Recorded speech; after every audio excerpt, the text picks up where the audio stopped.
Assalamualaikum warahmatullahi wabarakatuh. Selamat pagi, selamat siang, selamat sore, selamat malam rekan-rekan semua. Perkenalkan, nama saya Kitarius Santoso. Saya seorang mahasiswa Universitas Terbuka di semester 4 ini. Saya sedang pelajari dari mata kuliah Sistem Informasi Manajemen.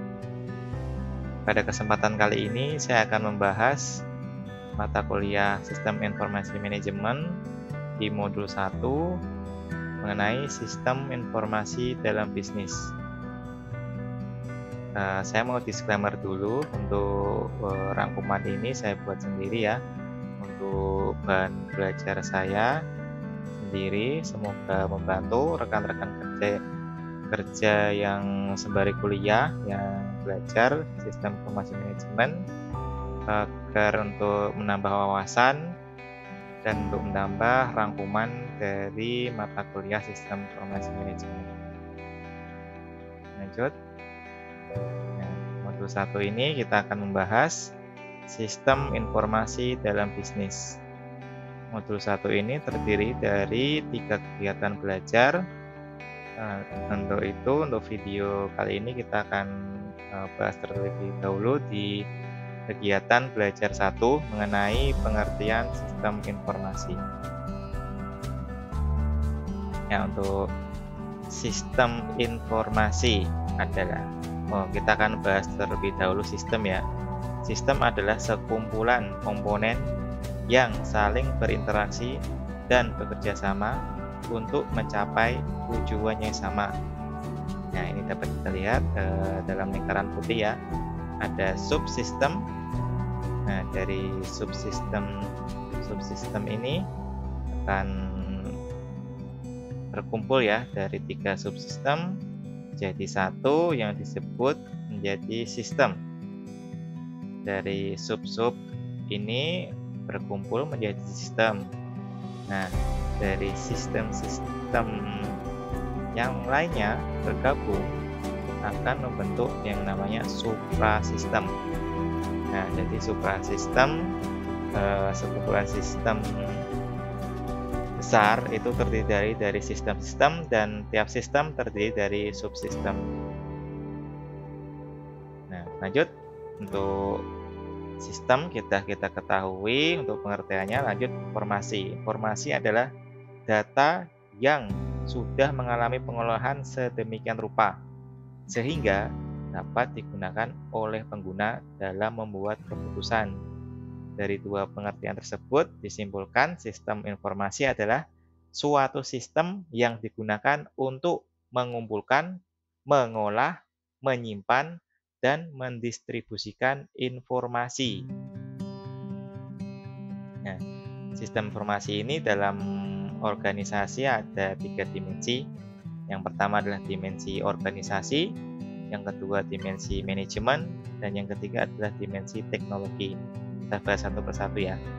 Dalam dimensi organisasi dibagi menjadi 3. Yang paling bawah adalah manajemen operasional, bertanggung jawab untuk mengelola operasi rutin harian suatu organisasi.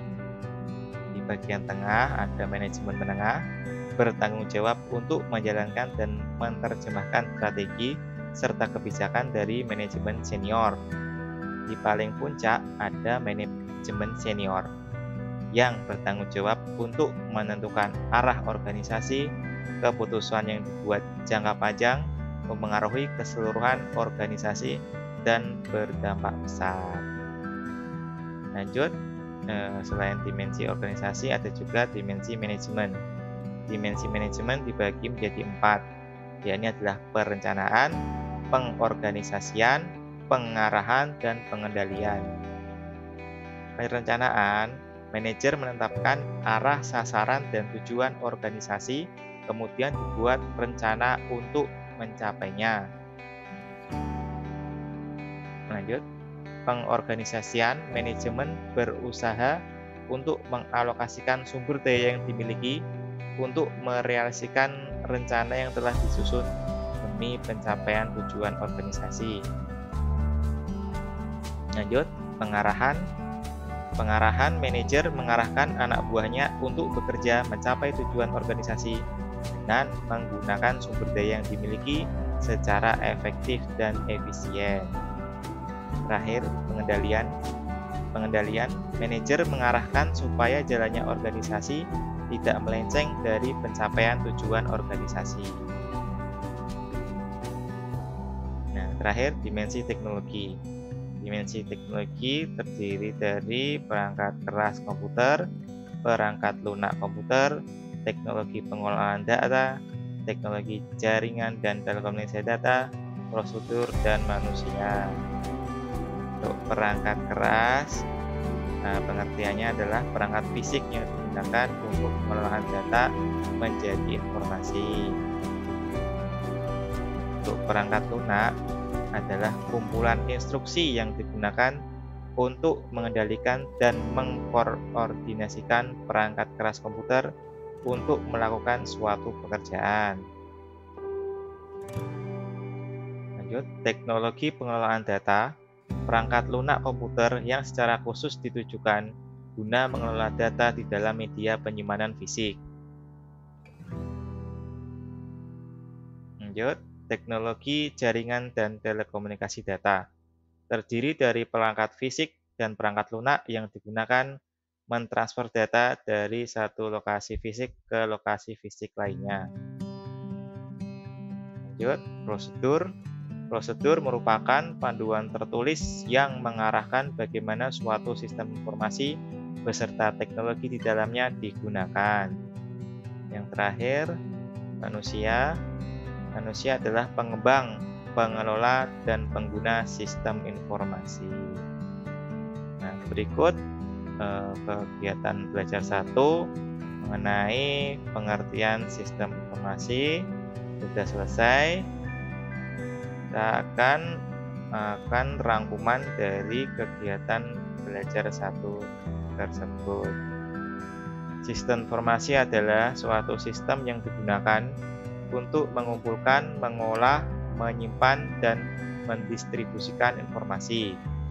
Berbagai sistem informasi dapat digunakan oleh suatu organisasi berdasarkan hierarki dan struktur organisasinya. Ada sistem informasi yang digunakan oleh karyawan operasional, manajer tingkat bawah, manajer tingkat menengah, dan manajer puncak.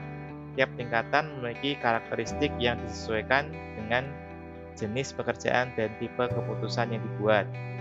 Aspek suatu sistem informasi meliputi teknologi informasi, perangkat keras, perangkat lunak, komputer, penyimpanan, dan perangkat telekomunikasi, manusia, dan proses.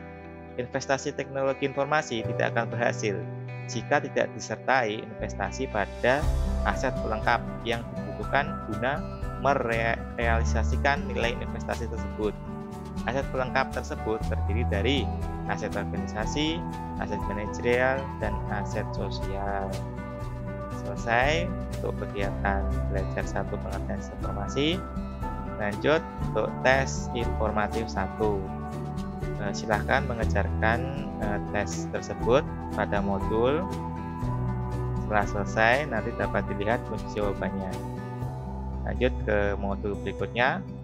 Terima kasih sudah menyimak untuk pelajaran kita hari ini. Jangan lupa subscribe dan komen video ini. Wassalamualaikum warahmatullahi wabarakatuh.